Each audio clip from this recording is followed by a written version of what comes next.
తెలంగాణ రాష్ట్రంలో real estate వ్యాపారం కుదేలు కావడంతో ప్రభుత్వం యొక్క ఆర్థిక వనరులు బాగా దెబ్బతిన్నవి. ప్రభుత్వం వచ్చిన ఈ 2 నెలల కాలంలో అభివృద్ధి అనేది ఏమీ జరగట్లేదని రియల్ ఎస్టేట్ వ్యాపారి బిందు రంగారెడ్డి వ్యాఖ్యానిస్తున్నారు. వాళ్ళ మాటలను తెలుసుకుందాం. నమస్కారం అండి. రంగారెడ్డి గారు చెప్పండి, ఎలా ఉంది వ్యాపారం, రియల్ ఎస్టేట్ వ్యాపారం? వ్యాపారం జీరోకి వచ్చింది సార్. అస్సలు నడుస్తలేదు. ఒక ప్లాట్ కొనాలంటే ఒకప్పుడు ఇట్లా వచ్చి చూసి ఇట్లా వెళ్ళిపోయాలి కొనేది. అటువంటిది ఈ కాంగ్రెస్ ప్రభుత్వం వచ్చినాక ప్లాట్ కొనాలంటే భయపడుతున్నారు జనాలు, జనుకుతున్నారు. ఎందుకంటే హైడ్రా ఒకటి వచ్చి ఏదో హైడ్రా పెట్టిండు. హైడ్రా ఎందుకు పెట్టిండో అర్థం కాదు. జనాలు ఏం చేస్తారు అంటే ఏ ప్లాట్ మంచిగా ఉన్న ప్లాట్ని కూడా హైడ్రాలు ఉందని భయపడి వాళ్ళు తీసుకుంటలేరు. వచ్చేటోళ్ళు కూడా ఇట్లా వస్తారు, అట్లా వెళ్ళిపోతారు. మళ్ళీ తీసుకోవాలంటే భయపడుతారు. అన్ని ఎంక్వైరీ చేస్తే ఇది FTL ఉంది, లేకపోతే ఇది జోన్లో ఉంది, ఇది ఆ జోన్లో ఉందని భయపడి ఎవరు ముందుకు వస్తలేరు. ఇప్పుడు ఇండ్లు కొనాలన్నా భయపడుతున్నారు, ఎవరు ముందుకు వచ్చి తీసుకుంటలేరు. మీరు గతం 2 సంవత్సరాల కింద ఇదే రియల్ ఎస్టేట్ వ్యాపారం మీద రోజుకి ఎన్ని ప్లాట్ రిజిస్ట్రేషన్ చేసేవాళ్ళు? నేను నెలకు ఇంచుమించు 10-15 చేసేది. అటువంటిది 6 నెలలకు కూడా ఒక ప్లాట్ అమ్మలేకపోతున్నాం మేము. అంత ఘోరమైంది ఇప్పుడు. దీనికి కారణాలు ఏమైతే? కారణాలు ఏముంది, సీఎం గారు చేసిన ప్రకటనలు ఇవన్నీ చేసి FTL అని పెట్టి హైడ్రా పెట్టి ప్రతి జనాలు చిన్న చిన్న జనాలను భయపెట్టించి వాళ్ళను ఎటు కాకుండా చేస్తున్నాను. ఒకవేళ నీకు హైడ్రా ఉంటే అది కరెక్ట్ చెప్పి చేయాలి, కానీ నువ్వు చిన్న వాళ్ళను ఎట్లా కూలగొడతారు మీరు? ఆ చిన్న వాళ్ళ మీద బట్ వాడిగాల అందరు జనాలు అందరూ భయపడుతున్నారు, ఎవరు ముందుకు వచ్చి తీసుకుంటారు.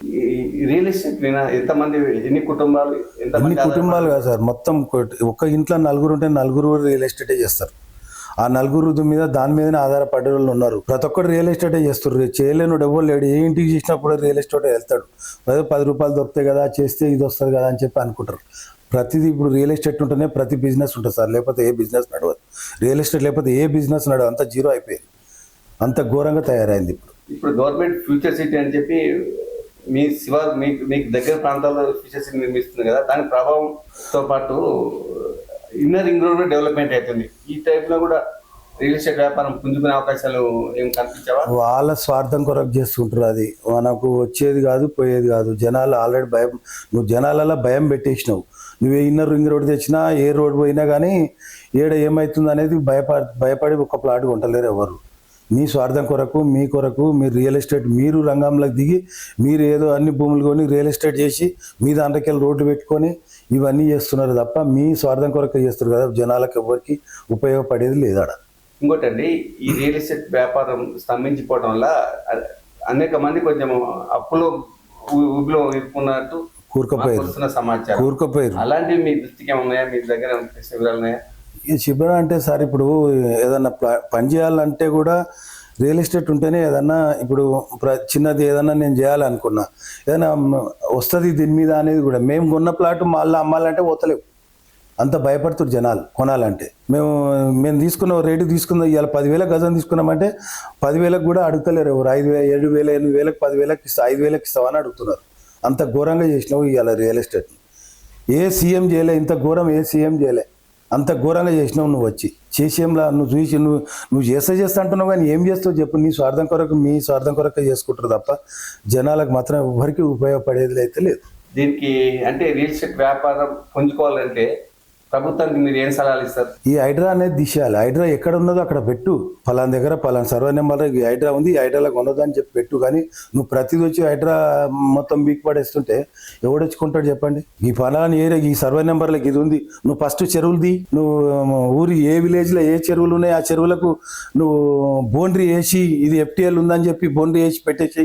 ఎవడు రియల్ ఎస్టేట్ ఎందుకు చేస్తాడు? ఆడ చేయడు, మంచిగా ఉన్న తన పోయి చేసుకుంటాడు. నువ్వు అన్ని చేస్తే ఇంతకుముందు మీరే ఇస్త్రీ, మీరే రిజిస్ట్రేషన్ చేస్తారు, గవర్నమెంట్ నెంబర్ కూడా మీరే రిజిస్ట్రేషన్ చేస్తారు. ఇవాళ రిజిస్ట్రేషన్ చేయనంటారు. అది మరి ఎందుకు చేసారు మొదలు? ఆ తెలివి లేదా?